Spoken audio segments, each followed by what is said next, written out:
Shalom, peace, and assalamu alaikum. I'll start with Bismillah ar-Rahman ar-Rahim. I'm starting in the name of God, the most merciful, the most compassionate. I want to thank for being invited to this, especially by Lynn Walsh, who was after me.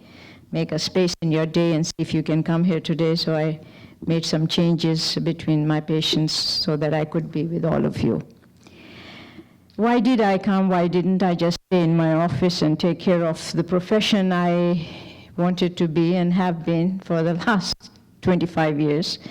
It's because I think I felt a calling for this interfaith program, not only this one, but since 9/11. Little did I know that my life will take such a huge turn and I'll be doing something of this nature. And especially which we call as interfaith and not intrafaith, because intrafaith we know is much more difficult than interfaith. It's easier to talk to people who want to talk to you.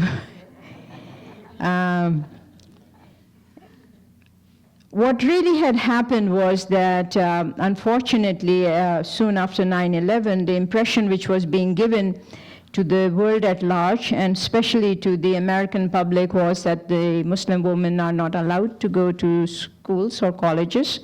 What was coming from Afghanistan was a very negative picture about Muslim women.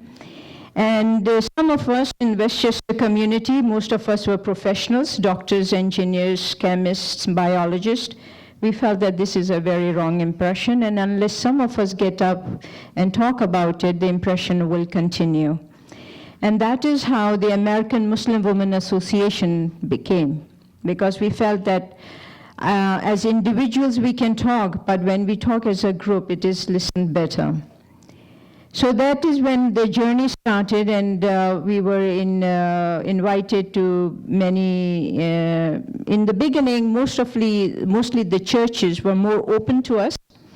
And then gradually the synagogues started to open up, and since then we have been working not to convert anybody, and it is only to understand each other's faith, and also to try to remove as best as we can the stereotypes which are out there, and which, especially after last year, what we went through with the Ground Zero Mosque, as it was put, we as Muslim community found that we thought 9/11 was tough for us. Last year was even worse than that. Because this is what created what we saw in America, which we had not seen up till last year, a division occurring within the general population.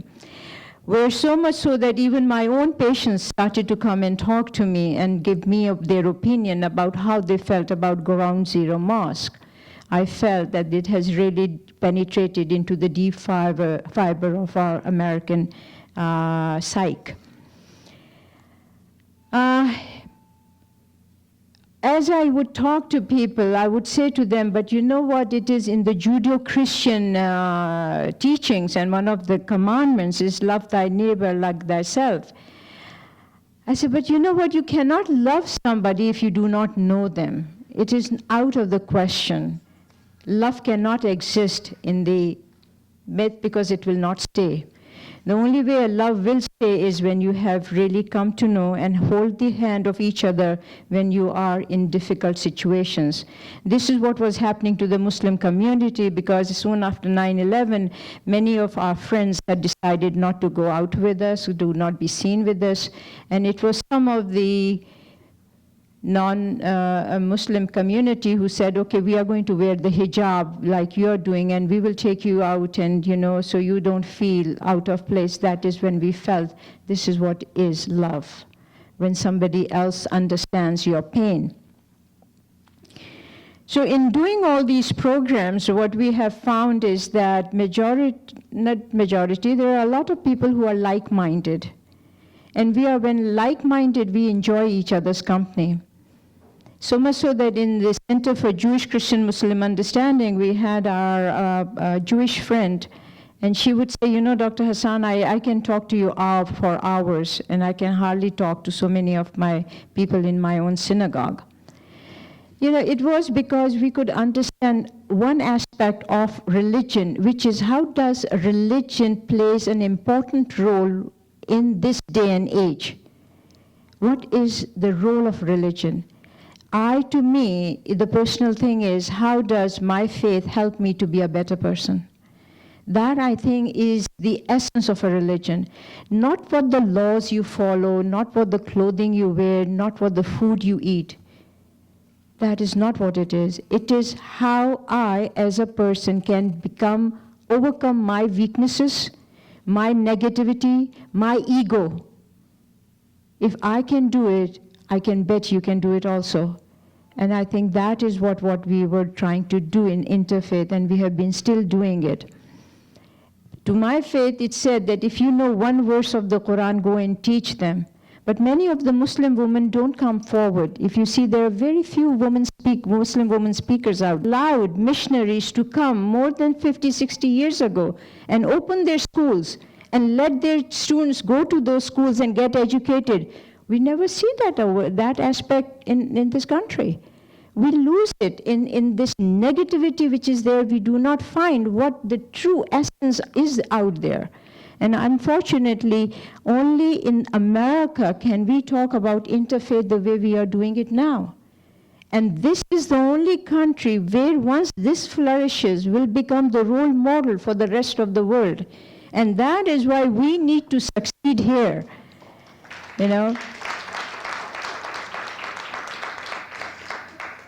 And I think I liked your topic, which is the turning point, because this is really the turning point in the Far East, Middle East, wherever you look. Things are changing so rapidly that even for us it is becoming difficult. What is going to happen tomorrow? But if we as a Muslim community, and we as Jewish community, we as Christian community, and we as others who do not believe in any other faith, if we can get together in a room like this and talk about it and see, how can we improve our life? Like, say, for example, I was talking to some people, and in fact, I'm on a panel this Sunday, which is the challenges which are facing the women of faith. What is one of the challenge? Is clothing. It is our girls who are in their young years who are being looked up, and they're saying, how can I have this beautiful figure of 8, and how can I just look like XYZ, and when I cannot look like that, then therefore I am not worth it. We as Muslim women will say, listen, look at me. I'm a plastic surgeon. I never covered my hair till a few years ago. And I will tell you, it was not easy for me to do it, because I knew when people looked at me, they thought I'm suppressed, I am uneducated. They had already stereotyped me before they even heard me. And I said, if I still keep on doing it, that means that you can also do something what you have been created for. And I think that is the message which we need to do, take it for our youngsters. We have lived our life. Our life is at another end of it. It is the youth we need to be thinking about how we can change the perception in the media and other areas where we can say, you know what, you are worth what you are, what God made you as a special, the most unique person, and there is no one like you. And I think that is what we need to take to the message to the rest of the world. Also, when it comes to schools and colleges, what we are seeing, so much of drug and alcohol. And if I can tell another person, and I can tell, you can come and sit with our youth, and they will tell you, you know what, life is enjoyable. You don't need drugs. You don't need alcohol.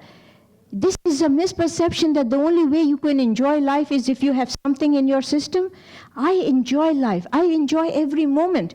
And I have never ever tasted alcohol, and I have never taken a drug in my life. So yes, there should be somebody who can tell them, you know what, it is possible. It is possible. You just have to look inside yourself. And I know my time, I should have taken more than I should have, but I really want to thank you, and I hope we will all succeed and bring the humanity at a higher level. Thank you.